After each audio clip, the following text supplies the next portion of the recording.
Good morning mga buddy. Ito po ngayon ay recipe natin ay tinola. Simpleng tinola lang to mga buddy.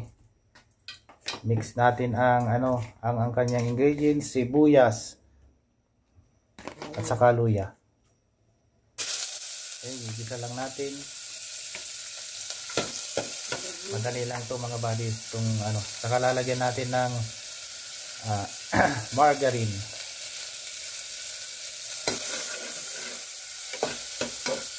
Para ang sabaw niya ay medyo malinam na mga buddy.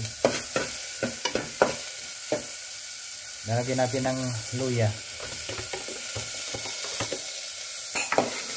Dati ang luya natin ay magaganda, yung mga native na luya, pero ngayon puro imported na, hindi na masyadong mabango. Pwedeng luyang dilaw, mas maganda. Kung may makikita kayong luyang dilaw, mas masarap.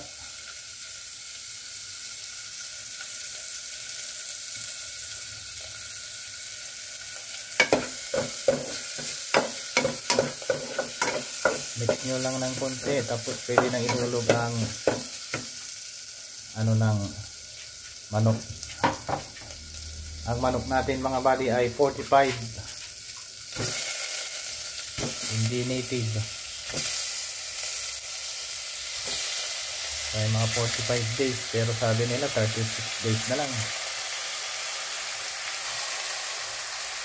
Mas masarap sana kung native. Okay, may mix lang natin.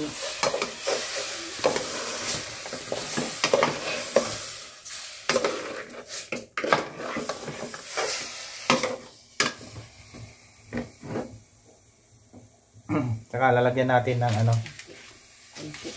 magic sarap, pampalasa, patis, paminta. Yung patis natin mga buddy ay ito. Pampalasa lang muna habang ginigisa. Pagka may tubig na mamaya, saka nyo na lang ulit timplahan para hindi masobrahan. Kasunod ay paminta, pampatanggal ng lansa.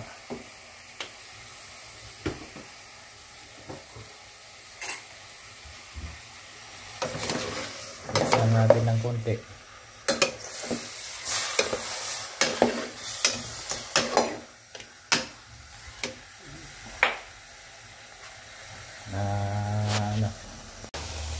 Tignan nyo mga buddy ha. Ito ang importante sa tinola. Dapat po ay naanuhan nyo ng maigi na medyo golden brown. Kasi bago nyo lagyan ng tubig.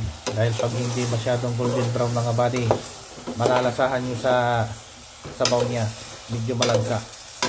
Kaya dapat yan ay may gigisang ng husto. Ganyan na golden brown. Kung maigi na palabasin ng mantika niya, mas maganda, mas masarap. Ayos mga buddy. Okay mga buddy, tingnan nyo nag golden brown na, lalagyan na natin ng tubig. Yan ang importante sa ng tinola. Tandaan mga buddy, huwag kayong mag-aapura na lagyan ng tubig habang ginigisa ninyo. Dahil magre-repeat yan mamaya pagka ang sabaw nyo ay hindi masyadong nagisa. Pwede natin lagyan ng dahon ng laurel, tanglad, pandan, depende sa ninyo. Kung ano ang available sa kusina natin. Kami ay ang available ngayon ay laurel. Wala kaming tanglad na nabili. Okay, takpan muna natin mga buddy. Okay mga buddy, after 20 minutes mga buddy na kumukulo. Ayan lalagyan na natin ng sayote. Sayote ang nilagay namin. Pero pagka nasa probinsya tayo buddy, mas masarap papaya, bagong pitas. Pag tayo nasa probinsya. Kaso wala tayo nakitang medyo fresh na papaya ngayon. Puro mga tagal na. So, antayin natin ang approximately na pagluto ng sayote mga buddy. Depende sa kasama natin sa bahay. Kasi siyempre may kasama tayong nanay, hindi na nila masyadong makagat. Pwede nating i-overcook. Pero pagka medyo malalakas pa yung kasama natin, pwede natin tamang ano lang. Hindi naman siya matigas, hindi naman siya malambot. Okay, takpan muna natin ng for 15 minutes mga buddy.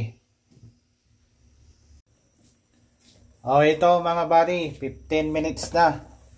Okay, tignan nyo ayun 15 minutes na yan mga buddy. Para sa mga malalakas pa yung ngipin, pwede na yan. Pero pagka may kasama tayong mga senior, medyo alanganin pa. Okay, ganun lang mga buddy. Pagka kakainin na natin, may isa pang yan, magic na kasabay. Ito ang mga buddy, malunggay. Pero mamaya na natin ihuhulog ito mga buddy pag tayo ay kakain na Okay, magandang umaga mga buddy. Good morning.